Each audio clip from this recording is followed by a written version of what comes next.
look at the history of Ukraine is also very important for understanding the larger history of how the Holocaust unfolds and how other crimes unfold.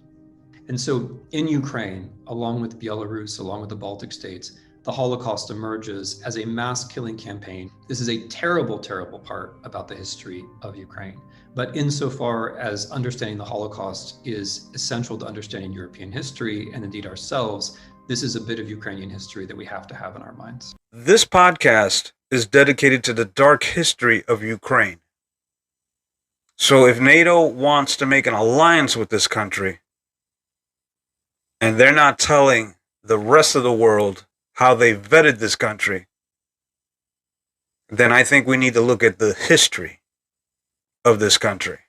And again, this is not to draw attention to the Ukrainian citizens, because they're innocent in all this, but we need to know the history of what the Ukrainian government did during World War II and now, up to now. Because if you think about it, NATO had no real interest in wanting to make Ukraine a part of the alliance. But what's happening in the country, what Vladimir Putin has said about the neo-Nazi movement within that country, it may not mean nothing, but it should mean something to people that are researching, because there is something there. And, you're going to hear some things that will be stated in this podcast with regards to the Avoz Battalion.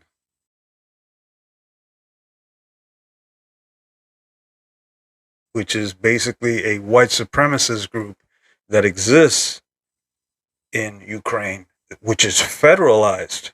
Now, what that means when it's federalized is that the government has made them a part of the military arm of the country. Now, some will say, well, that's not a big deal because, they don't believe in, their ideology.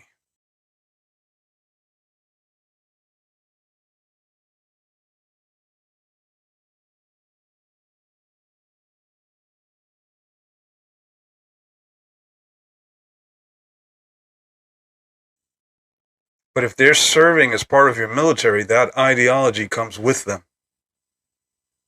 That ideology falls under the government's overall ideology as well, in part, because they've been federalized. And some will say, well, they're too small a group to make a difference. That's the same thing they said about Hitler before he came into power. A small band of Nazis, right, that had this ideology that in retrospect came into power in Germany and damn near dominated the world, that wiped out hundreds of millions of Jews. So, hey, I'm not an alarmist, but history has a funny way of repeating itself, doesn't it?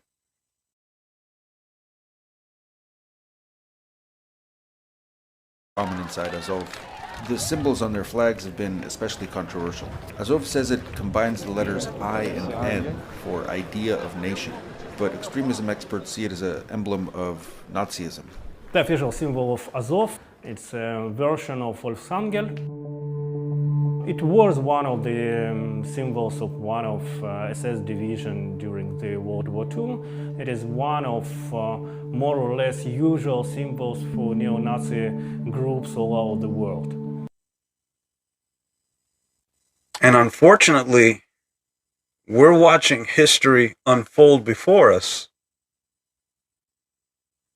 Okay, like for example, our civilization and our way of life.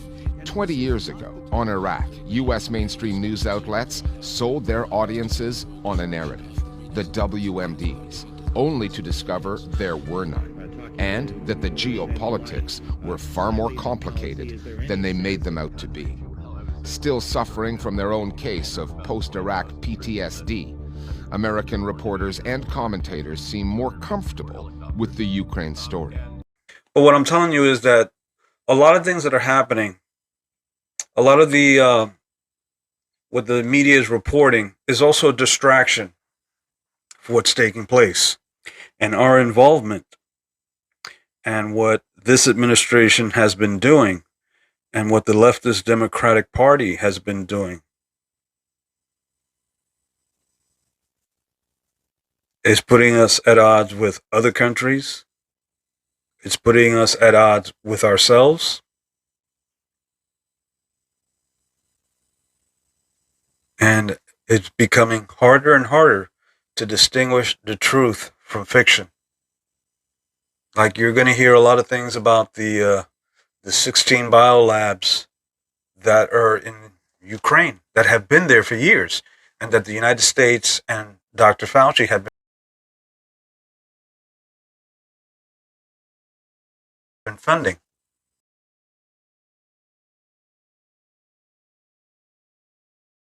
And that was a lie, right?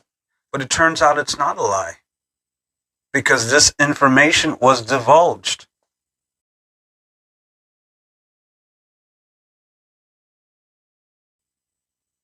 So when the government and the media are in cahoots or are in bed together and they feed you this nonsense, you have to put on your thinking cap. You have to become a critical thinker and look for the truth. Those biolabs that we're being told, right, that exist in Ukraine are for humanitarian reasons, so that we can study pathogens. But yet, there is the Department of Defense has a classified interest in those labs in the Ukraine. Why?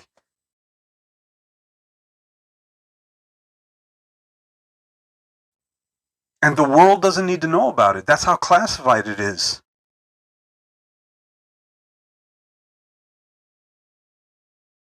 That's why the media has been trying to black out. That's why YouTube, Facebook has been giving podcasters like myself warnings with respect to divulging that information, because they're saying, well, that's not, their fact finders are telling us that's not true. It is true. It is true that biolabs exist. Yeah, but can you explain to us has there been any relationship between the We are not developing biological or chemical weapons inside Ukraine. It's not happening. They have a large biological and chemical weapons program, so it's a pattern, but they also have the capacity. Well, I'm not going to get into specific intelligence.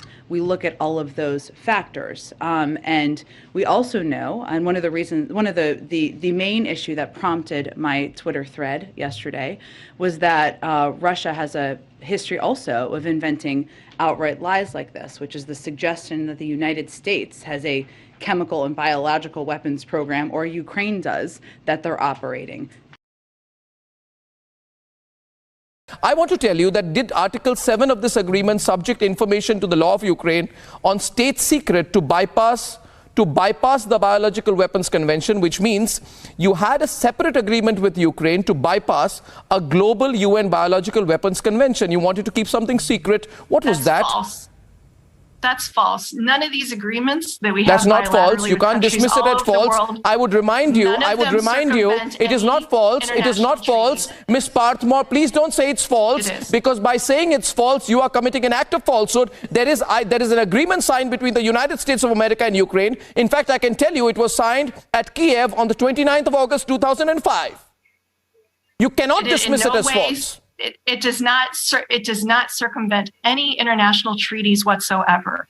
This cooperation with Ukraine and other countries. I can tell you that point number 4 of this agreement says that during implementation of this agreement, access to certain information and technology considered state secret of Ukraine, unquote, may be provided to the U.S. Department of Defense in accordance with the provisions of the law of Ukraine on state secret. It is true that research was being done on the bad coronavirus, like the Wuhan Institute in Ukraine. It is true. But when the media and the government lie to you or classify that information, is because they have something to hide. Unclassify it. Release that information to the public.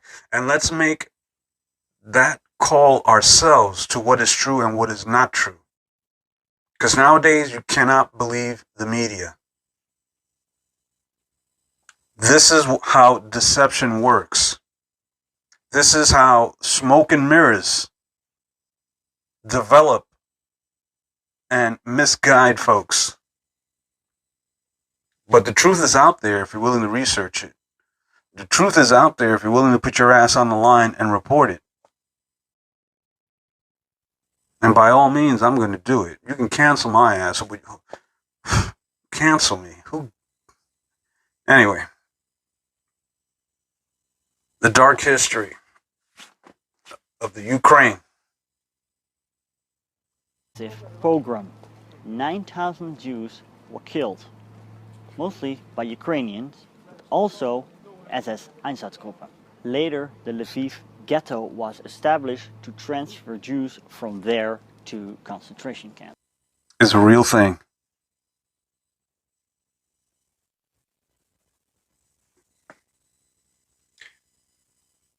And one of the biggest, darkest secrets of what happened during World War II that the Ukrainian government and their military were involved in was the extermination of over 80,000 civilians that resided in the Ukraine. The Ukraine, along with the Nazis, had developed an agreement, had murdered, okay? That's a strong word, but that is what it is. Murdered innocent people. Regardless whether they were Jews or not, it's still murder.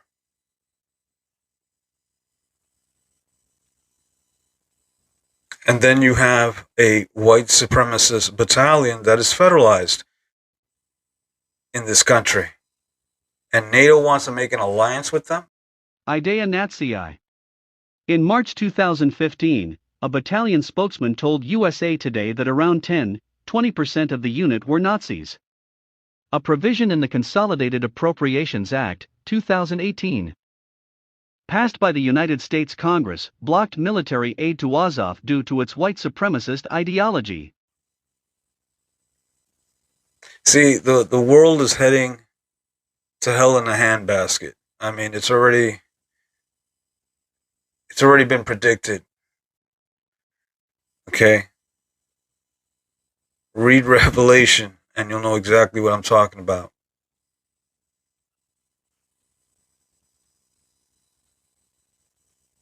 So I ask you, wake up, America.